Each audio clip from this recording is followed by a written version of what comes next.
بسم الله والصلاة والسلام على رسول الله صلى الله عليه وسلم. عاملين يا جماعة؟ رب تكونوا بخير وفي أحسن حال دايما يا رب.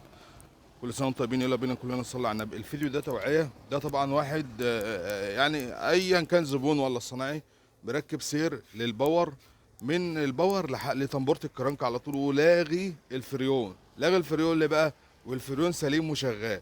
فالمهم ان السير اللي ركبه كان هيقطع خرطوم المية اللي هو من مكنة للشجرة، الخرطوم الصغير.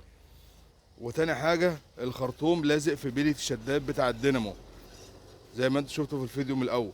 الحمد لله شلت السير دوت وركبت السير اللي هو الطبيعي بتاعها اللي هو 1163. ركبته ولقيت الفريون شغال عادي جدا ومفيش اي حاجه في البليه بتاعته، والكلام ده ماليش علاقه بالتبريد، بس الفريون الكمبروسر شغال. فركبت الباور السير الاصلي بتاعه، وبعدت الخرطوم بتاع الماء اللي كان خلاص فاضله شويه انقطع عن السير. خلي بالكم يا جماعه، يعني افهم عربيتك، بص لعربيتك. خرطوم زي ده لا قدر الله لو اتقطع وانت ماشي، يا رب الفيديو يفكوا. وكل سنه وانتم طيبين، والتقدير بالله عليكم يا اخواتي. زي ما انتم شايفين الخرطوم بعد خالص عن السير. كل سنه وانتم طيبين.